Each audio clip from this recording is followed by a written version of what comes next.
we have a timer? Who is that time actually? Oh, Indy's timer. Got cheap for that.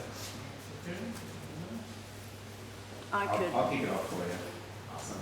Maybe you just give me some hand signals, 5, 6, 7. Okay, so All right. okay, so I guess what's the signal for 5?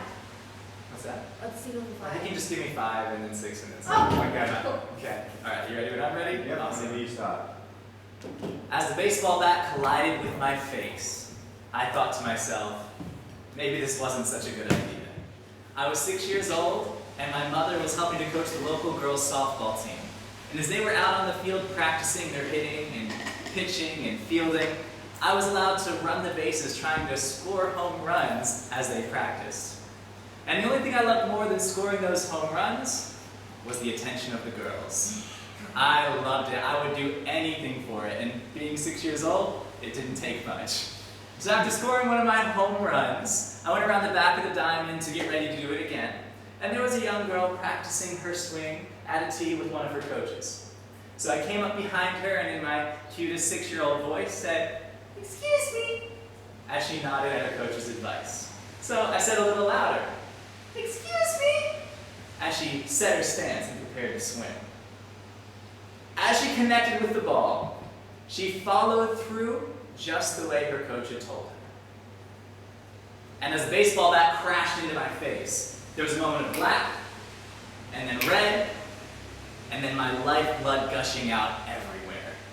There was no feeling, just fear, and I began to scream. A man standing nearby tore off his shirt and rushed over to me and pressed it against my face to try to slow the bleeding, or at least soak some of it up. Now I'd like to tell you that that moment of kindness is what I remember the most about that day. But it's not.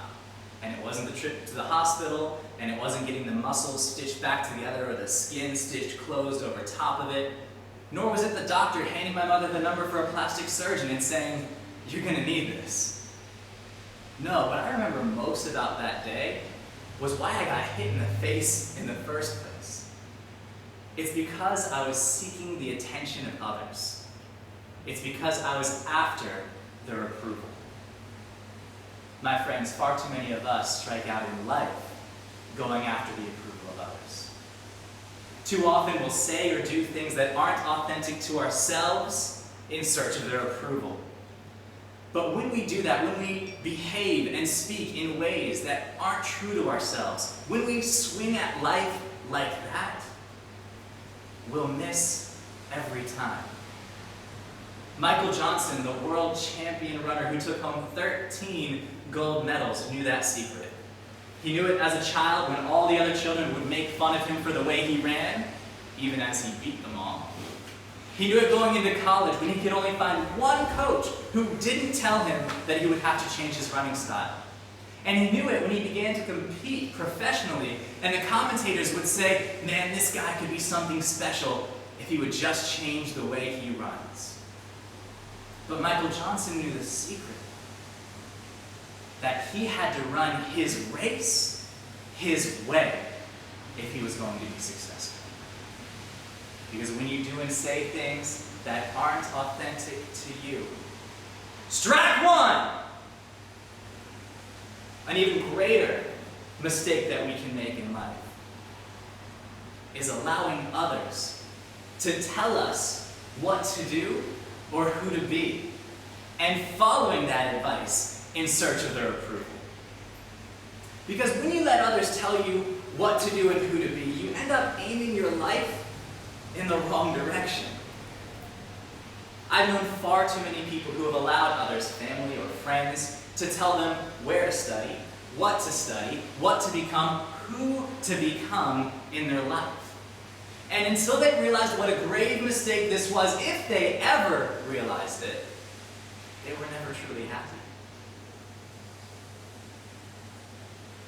Some of you might know the haunting story of tennis great Andre Agassi, who was raised from a child to be a tennis champion and hated every day of that life. Because when you let others aim your life in the wrong direction, foul ball! Strike two.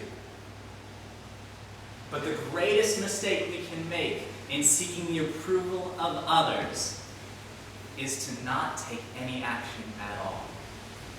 Sometimes we can be so afraid of what others will think, so worried about what they might say, so concerned about how they might feel about what we do, that we do nothing at all.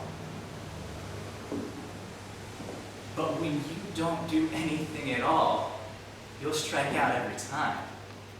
And I'm not going to tell you about someone who was a great person who did nothing at all, because you don't become great by doing nothing. You don't get to pursue your purpose by doing nothing. You don't get to live your dreams by doing nothing.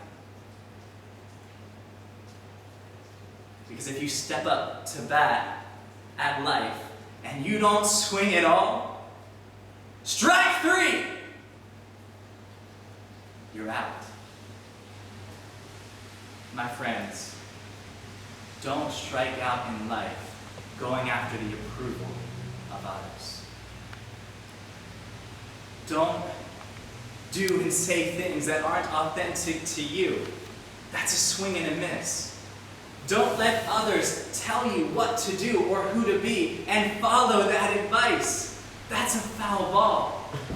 And whatever you do something.